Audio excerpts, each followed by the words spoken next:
بسم اللہ الرحمن الرحیم۔ السلام علیکم دوستو۔ FIA حکام نے بعض دیگر ممالک کے شہریوں کے ساتھ ساتھ اسرائیلی شہریوں کے پاکستان میں داخلے کے متعلق بھی قواعد و ضوابط جاری کر دیے۔ سوشل میڈیا پر شور اٹھنے کے بعد اسرائیل کا نام فوری طور پر ویب سائٹ سے ہٹا دیا گیا ہے۔ حکومت کے ناقدین کے مطابق اسرائیلی طیارے کی مبینہ طور پر پاکستان آمد کے بعد یہ دوسرا موقع ہے کہ PTI حکومت نے اسرائیل سے اپنی قربت اور اس سے تعلقات استوار کرنے کی بے چینی کا اظہار کیا ہے۔ حکومت نے اس ضمن میں پاکستانی عوام کی نبض پر ہاتھ رکھا ہے کہ اس کا ریئیکشن جان سکے۔ FIA حکام اسے ایک غلطی قرار دیتے ہوئے اس کا ملبہ وفاقی وزارت داخلہ پر ڈال رہے ہیں، جس نے 7 مختلف ممالک کے شہریوں کے پاکستان کے دورے کے لیے ویزے جاری کرنے کے لیے قواعد و ضوابط مرتب کرنے میں اسرائیل کا نام بھی شامل کر دیا۔ اس حوالے سے مسلم لیگ نون کی مرکزی رہنما اور امور خارجہ کی سینٹ قائمہ کمیٹی کی رکن سینیٹر نزہت صادق کا کہنا ہے کہ ممکنہ طور پر اسرائیل کا نام ان ممالک کی لسٹ میں دانستہ شامل کیا گیا ہے، کیونکہ موجودہ PTI حکومت اور اس کی قیادت اسرائیل کے لیے نرم گوشہ رکھتی ہے، جس کی ماضی قریب میں کئی مثالیں موجود ہیں۔ ذرائع کے مطابق FIA حکام کو وزارت داخلہ نے ان ممالک کی فہرست بھیجی جن کے شہریوں کو ویزے جاری کرنے کے لیے قواعد و ضوابط بنانے کا کہا گیا تھا۔ معتبر ذرائع کے مطابق یہ 6 ممالک انڈیا، بنگلہ دیش، صومالیہ، نائجیریا، بھوٹان اور فلسطین تھے، لیکن اس فہرست میں 7ویں ملک اسرائیل کا نام بھی شامل کر دیا گیا، اور FIA کے ذمہ داروں نے اس بارے میں انکوائری کرنے اور اس نام کی تصدیق کرنے کی بجائے اپنے طور پر اسرائیلی شہریوں کے لیے ویزے لے کر یہاں پہنچنے کے بعد کئی سخت اقدامات تجویز کیے۔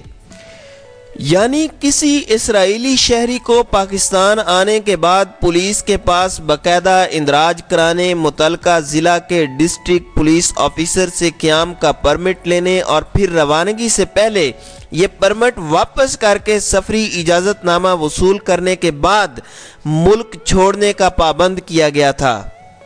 اسلام آباد میں موجود معتبر ذرائع کا کہنا ہے کہ FIA حکام کی نااہلی اور لاپرواہی ہے کہ وزارت داخلہ کی فہرست کا بغور جائزہ لینے کے بعد اسرائیل کا نام انہوں نے پوائنٹ آؤٹ نہیں کیا۔ اس بات کا بھی امکان موجود ہے کہ انہیں اوپر یعنی وزارت داخلہ سے زبانی احکامات بھی دیے گئے ہوں کہ اسرائیل کا نام بھی شامل کر کے بھارت کی طرح نسبتاً سخت قواعد و ضوابط مرتب کر کے اسے ویب سائٹ میں ڈال دیں، تاکہ اسرائیل سے روابط کی راہیں بھی نکلیں اور ہمارے ملک کے اندر اسرائیل کے بارے میں کتنا سخت رویہ پایا جاتا ہے اس کو بھی جانچا جا سکے۔ ذرائع کے مطابق زیادہ امکان یہی ہے کہ اسرائیل کا نام نہ صرف وزارت داخلہ کی جانب سے دانستہ شامل کیا گیا، بلکہ خصوصی مقاصد کے لیے اس بارے میں پوری کارروائی کی گئی اور اسرائیلی شہریوں کے لیے قواعد و ضوابط بھی جاری کیے گئے۔ واضح رہے کہ پاکستان اور اسرائیل کے درمیان کبھی اور کسی سطح پر بھی روابط نہیں رہے، البتہ دونوں ممالک کے لیے استنبول میں موجود ان کے سفارت خانے ناگزیر ضرورت کی صورت میں رابطے کا کام کرتے ہیں۔ پاکستان کے پاسپورٹ پر واضح درج ہے کہ اس پر اسرائیل کا سفر نہیں کیا جا سکتا، البتہ کئی پاکستانی شہری اسرائیل کا سفر کر چکے ہیں۔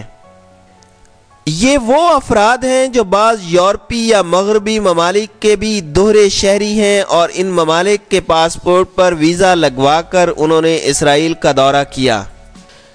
ڈائریکٹر امیگریشن عصمت اللہ جنیجو نے اس غلطی کا ذمہ دار وزارت داخلہ کو قرار دیتے ہوئے کہا ہے کہ وزارت داخلہ نے جو فہرست بھیجی تھی اس میں اسرائیل کا نام شامل تھا اور غلطی سے FIA کی ویب سائٹ پر قواعد و ضوابط بھی جاری کر دیے گئے۔ معتبر ذرائع کا کہنا ہے کہ ایسا محض اتفاقاً یا کسی غلطی سے نہیں ہوا، اگر غلطی سے ہوتا اور اتفاقی کوتاہی ہوتی تو اسرائیلی شہریوں کے لیے دیگر ممالک بھوٹان، بنگلہ دیش وغیرہ کی نسبت خاص قسم کے ذرا مشکل قواعد و ضوابط نہ مرتب کیے جاتے۔ اسرائیل کے شہریوں کو اجازت اور یہ قواعد و ضوابط کسی سطح پر سیاسی فیصلے کے نتیجے میں FIA حکام نے جاری کیے،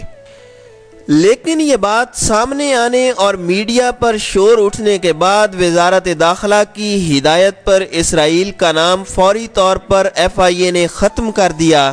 اور اب تنقید سے بچنے کے لیے وزارت داخلہ کو ذمہ دار قرار دیا جا رہا ہے، جو کہ ایک حقیقت ہے۔